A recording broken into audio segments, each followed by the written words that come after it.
As we have already discussed, we use TensorBoard for two main applications or purposes. The first is the visualization of the computational graph, which we have already seen with example. And second is writing summaries to visualize learning. So let us dive deep into this second purpose of TensorFlow, that is writing summaries to visualize learning. In our previous video, we focused on how to visualize a computational graph in a TensorBoard. Now, there are other types of visualizations which are possible too on a TensorBoard, like scalar, images, histogram, projections, and many more. So in this video, we will use a special operation called as summary to visualize the model parameters like the weight, the bias of a neural network. Or summary can be used to visualize matrices like the loss or accuracy, right? And summary can also be used in order to visualize images. For example, if we need to visualize an input image or an output image, right? So all those can be done with this special operation available in TensorBoard, which is called as summary. So basically there are three main types of summary: tf.summary.scalar, .histogram, and .images. So we will see what are the differences between these three and when to use one of these summaries with a TensorBoard. So let's get started. So let us start with the first summary operation, which is summary.scalar. So summary.scalar is used for writing the values of a scalar TensorFlow that changes over time or during each iteration. For example, in the case of a neural network, say a simple neural network that is used for a classification task, this is used to monitor the change in loss function or classification accuracy or to plot a learning curve, right? So that is where this summary.scalar comes into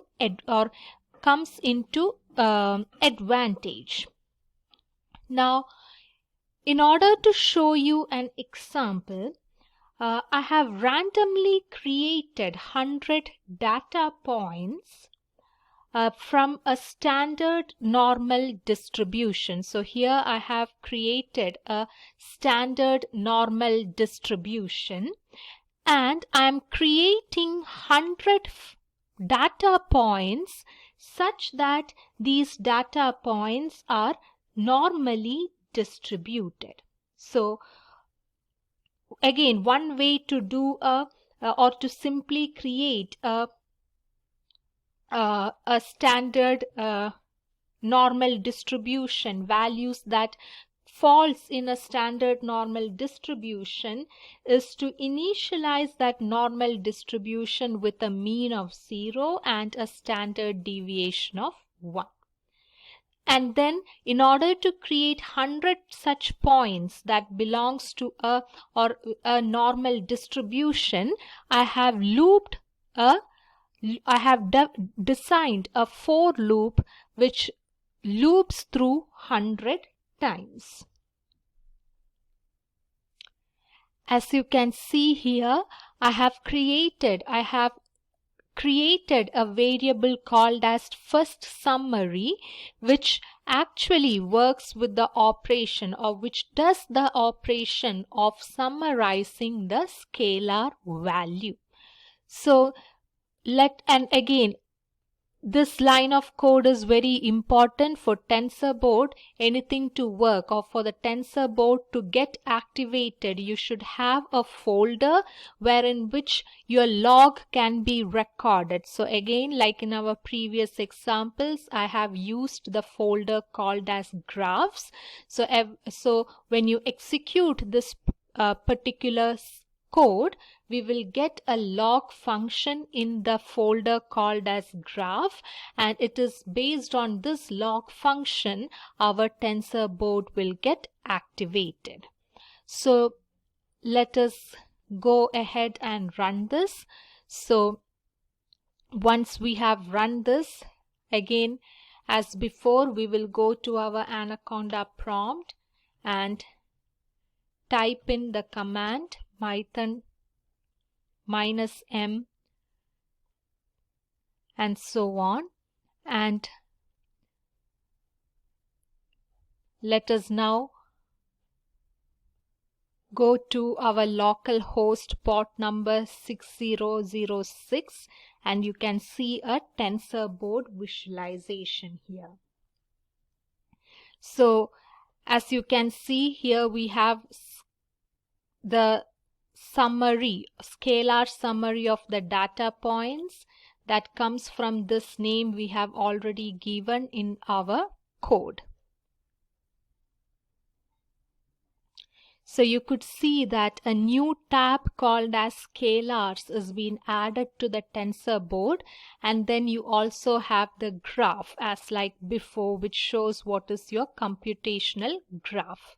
So going back to my scalar portion of the TensorBoard, we could see the x and the y axis, which shows your 100 steps and its corresponding value. Remember, in the for loop, I have done 100 iteration. That means I was trying to generate 100 points. So if I hover the mouse through each of these, what I can see is I can see what are my points that are being generated by my code, the random points that are being generated by my code.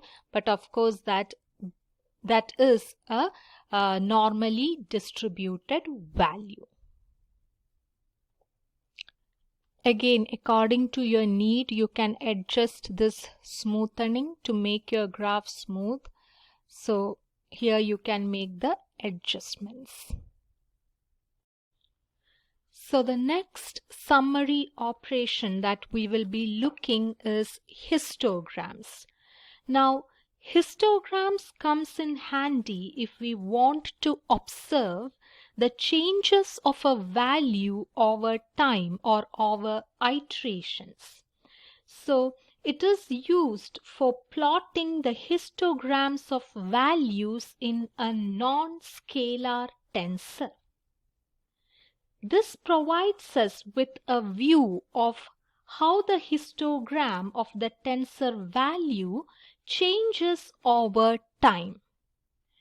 And in the case of neural network, this functionality of histogram is commonly used to monitor the changes in weight and bias distribution, because we know with every iteration of our neural network, the weight and bias gets updated, right? So this is a useful technique for detecting any irregularity or any different behavior of your network parameters, weight and bias, for either if your weight or bias is exploding exponentially or it is abnormally shrinking, right? So this histogram will help us to give a or get a picture of that. So in order to plot the histogram, so I am also plotting the scalar as like we have done before by creating 100 scalar points from a normal distribution. Similarly, in order to have a histogram tab, again I am using or I am creating random points of the shape 30, 40. That means I'm trying to create a data set of shape 30 cross 40. That means 30 rows and 40 columns. And again, I'm trying to make that matrix within a normal distribution. And I will be creating 100 such points. So as you can see, I have the same for loop from before, but in this for loop what I am also doing is I'm creating my 100 points for both my scalar as well as the matrix value. So let us go ahead and run this and then go back to our tensor board and see our visualization. For that, again, I need to run my tensor board. So it's running. So as you can see, this scalar tab gives me the scalar values, right? The summary of my scalar values, and this histogram shows me the histogram panel. So as you can see, when you hover through your with your mouse on this histogram, we could see the temporal slices of data, right? Where each slice is a histogram of a tensor of the given shape. So we have created a tensor of the shape which is 30 cross 40. So we have a tensor of shape 30 cross 40, or in short, again we have two type of mode, overlays and offset. So this is the overlays mode. So when you hover through your histogram, you could see that in step 67 this is the tensor that is created, or in step 89 this is the tensor that is being created. So we will have 100 such tensors, each of size 30 cross 40. Now you could also see a distribution tab here. So the distribution tab contains a plot, as you can see, which shows the distribution of the values in a tensor through y-axis through each of the steps. So this is how your tensor is distributed in the chosen data set. So the next type of summary is summary.image, and as the name implies, it is a type of summary used for writing and visualizing tensors as images. So in the case of a neural network, this is usually used for tracking the images that is either fed into the network or the images that are generated by the network. For example, if you are doing a simple image classification system, in that case it is the images that you feed into your neural network. And if you want to see those images which are fed as input into the neural network, we could use the summary.image.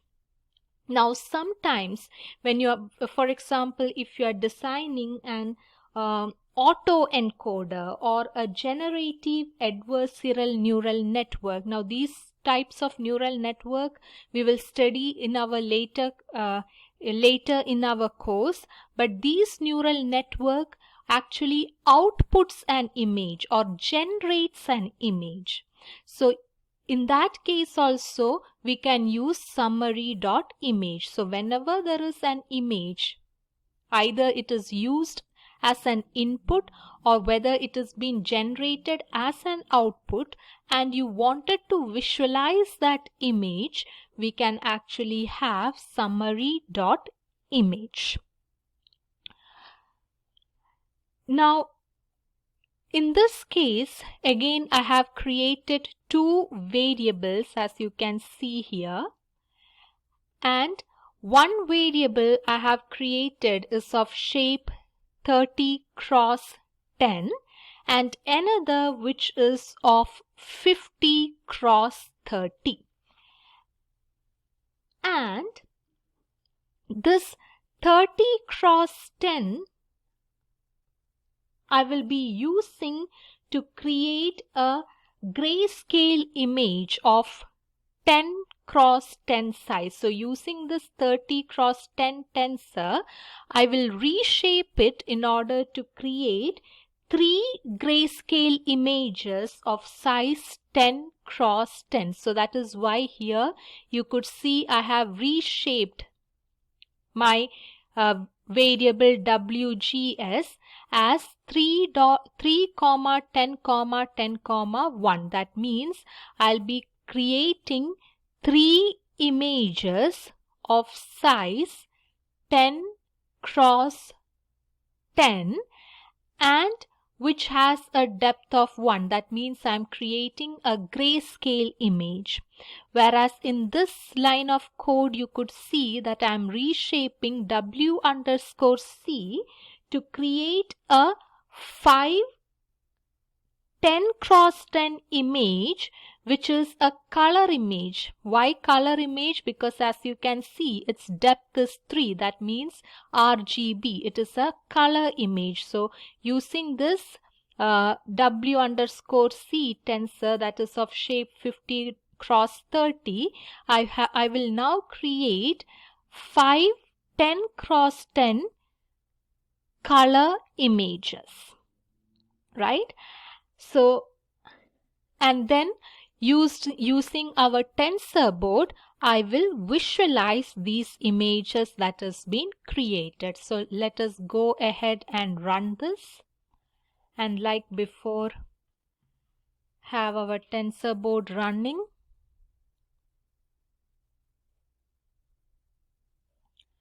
As you can see, I have my tensor board up and running, and you can see I have now 5 color images. So I have created a 5 color images and I am using tensor board to visualize that color image. So similarly, I have also created 3 grayscale image, and see, using the tensor board, now I am actually able to see what was those images or how is that image look like, right? So these are some of the 3 important operations associated with summary.